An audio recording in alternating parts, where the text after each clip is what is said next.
We made an offer, we negotiated relatively quickly, and we went on our contract. And so began our nightmare. This was one of the worst transactions I have ever been a part of.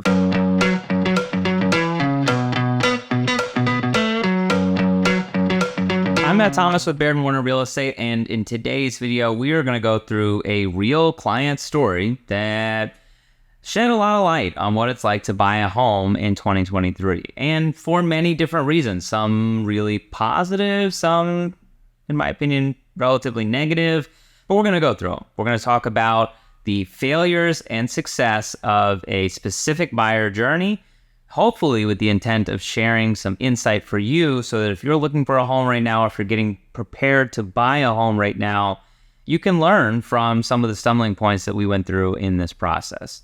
Starting out, where did this all begin? We're going to leave everything out, but I am going to associate names. I don't want to make anybody feel uncomfortable. We're not going to use real addresses, but we are going to use the real story. And for the sake of this story, my buyer's name is Sam. So Sam and I started our journey like most buyers do. She came to me and said, I want to buy a home, maybe. She knew she was renting. She knew she had a lease end date in sight. What she didn't know is what it would actually look like to buy a home right now. Rates have been crazy. Prices have been crazy. She just wanted to take a look and see, could she find a rental rate that would be less than the renewal rate that her landlord gave her? So we hit the ground running. We were looking on the west side specifically, trying to find opportunities that had walking access to the green or the pink line.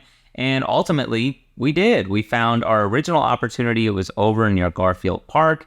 It was a great 2-bed, 2-bath condo. Needed some cleaning at least, and maybe some serious work, but we didn't know that at first. So at first glance, it had a lot of square footage, a view of the park.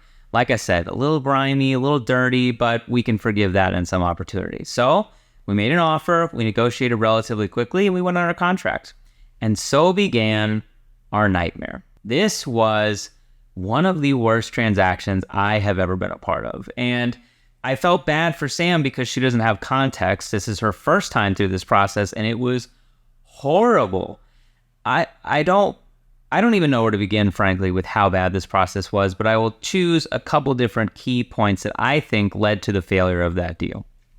Number one, if you're hiring an agent to represent you as a seller, you need to be very careful that you're monitoring how that agent represents your home and you as the seller. Because in this transaction, I have to say, the agent on the other side shouldn't have a license. There's no chance that she is functioning at the level that is legally required to do this job. She put her seller at numerous points in a compromising position. At several points, she revealed her seller's motivations and intentions to us, which gave us an unfair advantage when negotiating, but was not good for her sellers. And most importantly, what she shared with us during the disclosure process was borderline negligent. And had my client actually proceeded to closing all the way, which maybe I'm getting ahead on the story, could have had legal ramifications. What was communicated to us was not accurate. It was not disclosed accurately. It wasn't shared accurately. And there could be a legitimate argument that the other agent directly lied to us or shared incorrect information on purpose to mislead us to lead to closing. So where all this went is we went under contract, we did our inspection, we found several issues during inspection. Now, the agent had told us the building needs no major work, it has no outstanding work, it has no specials hanging over its head, and that the unit owner wasn't aware of any major repairs that were needed. During the inspection, the toilet flooded the entire unit just by flushing it. We flushed it one time and flooded the unit. We had to empty it out and dry the floors. The roof is in need of replacement, maybe tear off, but definitely patchwork, and that is a known issue because it was in the condo docs, which we later got and reviewed. And not only that, but there is a large looming special assessment because the entire condo association is currently being sued by Cook County for something around the extent of several tens of thousands of dollars of past due taxes and assessments paid to the city and some violations on their rear deck. Now, the HOA maintains they're working through this, they're a victim, but the hardest part about all of this was we were lied to from the jump. All of this was known by the seller's agent. It was covered up or maybe just in an attempt to hope it would go away. It wasn't communicated clearly, and my buyer had to go through the pain of paying for an inspection, paying for an appraisal, going to the point of almost closing on this property before we really found out how many nightmares there were, both from a functional inspection side of things and then from a legal Cook County side of things.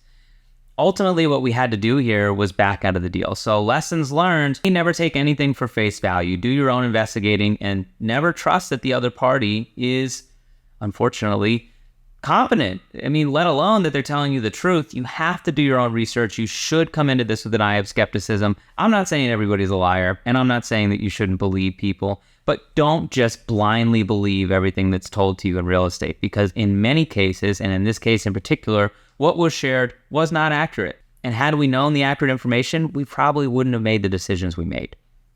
Number 2, make sure you have a great team to help you through the process. We had an awesome inspector. I got my client hooked up with somebody who I know doesn't fearmonger, but does a very thorough job. And that's what we got out of this report. We saw everything in a neutral light of what was to come. A third-party opinion of exactly what my client was going to have to do, both a checklist of items for her own unit and expectations for the greater condo building. That gave her such a supreme sense of confidence to make decisions, regardless of which way she decided to proceed.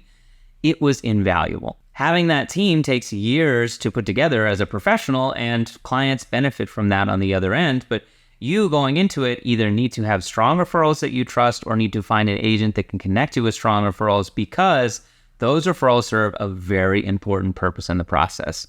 The secondary part of that is we got her in touch with an amazing legal team. So when we did hit problems, they were there to help us through every single step. And not only that, unfortunately, when we had to cancel the deal, they helped us cancel it, they helped us get our earnest money back, and they helped everybody move on to a new opportunity. And maybe that's the second learning moment from this whole process.